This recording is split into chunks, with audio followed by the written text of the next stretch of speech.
Hello, Pain Stream. Daisy here. I am going to be a lot more upbeat than yesterday because we gotta mix up that energy. I just had to share that with you because I just felt it was important.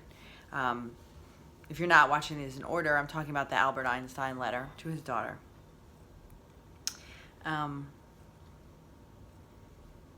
So I have my new tripod. If you can see, there's a little different angle to the camera. And that's so that you don't see my neck. But now you can see my kitchen, which is messy. It's gonna be messy, sorry. I don't have a studio. I'm probably not gonna have a studio. And I'm a person. Live by myself, take care of myself, so things are messy. It's not perfect. And, I don't want it to be perfect. I don't want it to be perfect just for these videos either, because that's not life. And this is real life. Real love. Just me talking to you. Getting through this funny life. Anyway, almost 2 minutes down. Let's see how we do. Ready? What you think about, you bring about. Oh, we're back to these. I don't know what these are, but they must be from some book that's like, ooh, read these, and it's probably from like a calendar or something. Daily affirmations. A worthy life must have a worthy ambition. I don't know that that's true. I mean, it depends on what you define worthy ambition. Is, caring about the people around you and loving everyone that you come in contact with and being kind to them a worthy ambition? Mm-hmm.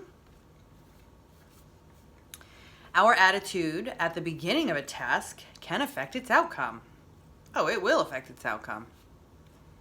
Give the world the best you have, and the best will come back to you. Oh, yeah. Theoretically, I guess, if, it goes with the karma. But I think these are definitely more things you tell kids, like, so they do better in school. A turtle travels only when it sticks its neck out.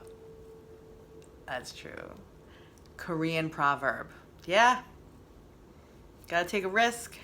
Gotta stick your neck out there. Sometimes a bunch of villagers come. Whoop, I guess you can't hit the tripod. And cut your head off. But, what are you gonna do? Sit there? It is one of the blessings of old friends that you can afford to be stupid with them. You would have thought that me and my friends wrote that, but Ralph Waldo Emerson wrote that.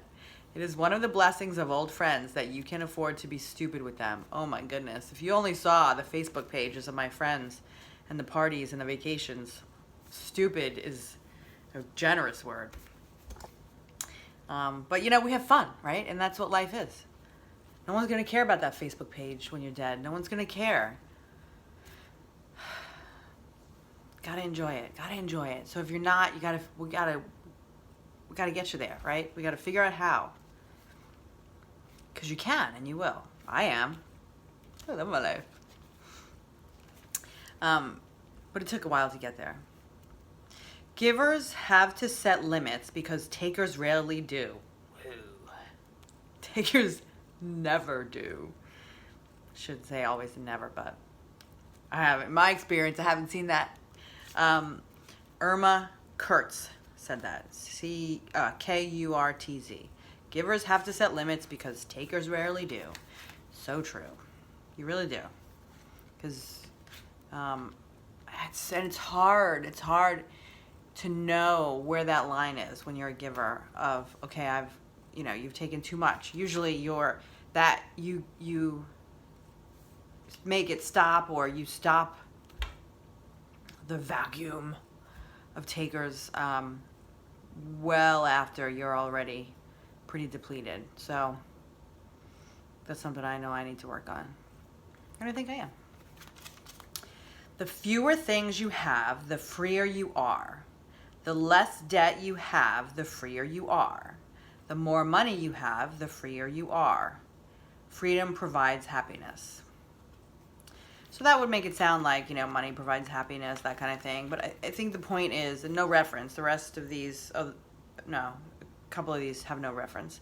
I think the point is freedom, right? If you're independently wealthy, you have freedom to do things you want to do. If you choose to do that by doing drugs and sitting on your couch, you're probably not going to be happy. But the freedom to do productive things in society. And by productive, I don't mean you have to, save the world. That would be nice. But especially if you have money, you can do a lot of that. But, produce art, be creative, produce music, spread love, give out hugs, I don't know, whatever. But something positive. The fewer things you have, the freer you are. That's true too. I hate having furniture that you have to move. I I've moved around a lot, mostly for work, sometimes for school. And I like having less stuff. I like having furniture that's the cheapest furniture, except for,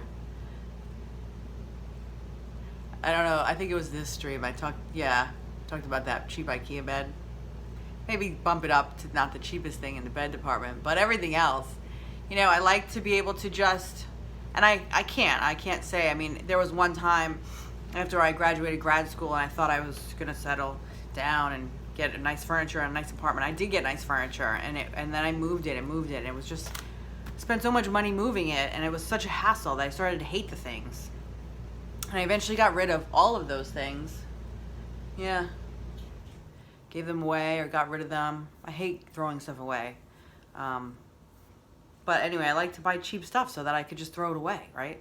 When I went to grad school in Atlanta, they didn't have IKEA in Atlanta. So I bought a bunch of IKEA stuff up here in boxes, shipped it down there, and then shipped my clothes, so I didn't have any movers. And then when I left, I gave everything to the veterans.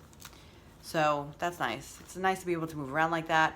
I have to say, I was actually in the military for a very short time, and when I came back, I had nothing. I had my duffel bag of stuff. I literally had nothing. I had some clothes. That was it. Practically nothing. And I felt it was so free. I had nothing weighing me down. Never felt like that before since. Maybe someday I'll be in that point again. But I liked it, and I was like, wow, you really don't need anything to live. Now I feel like I need all the stuff. So think about that, because that is not the American way, that's for sure. When Europeans come over here, they see our stuff, and they've talked to people who've done house swaps and from Europe to the United States, and how they can't believe how much shit we have and how big everything is. Big washer dryer, big closets, big rooms, big furniture, big. Whatever. They seem happy, so I don't necessarily know you need all that stuff. But do you, babe. Do you, boo. Love is infinite. It doesn't run out. Oh, we talked about that yesterday. If you want friends, be a friend.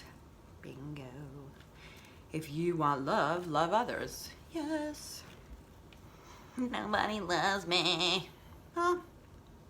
Maybe because you're kind of a jerk. Maybe you should stop being a jerk. It's terrible to say, but for some people that's true. I could be a jerk. A lot of people don't love me, that's for sure. That's okay. Doesn't bother me.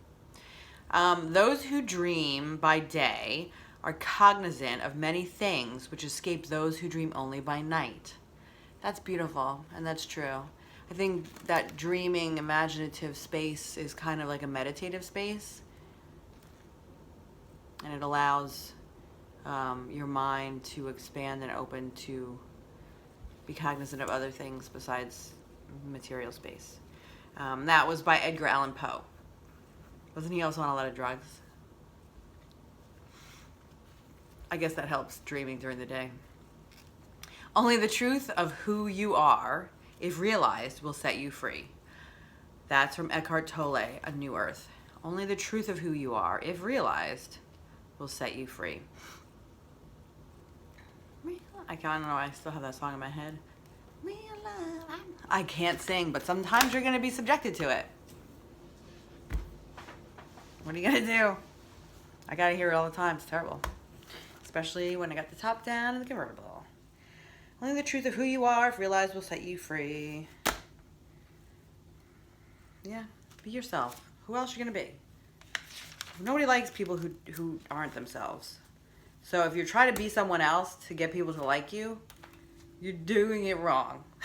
That's like exactly the wrong thing to do. Anyway, I hope you enjoyed this, and glad it was happier than yesterday. I hope you like the new angle. Still playing around with the lights. Anyway, peace out. Bye.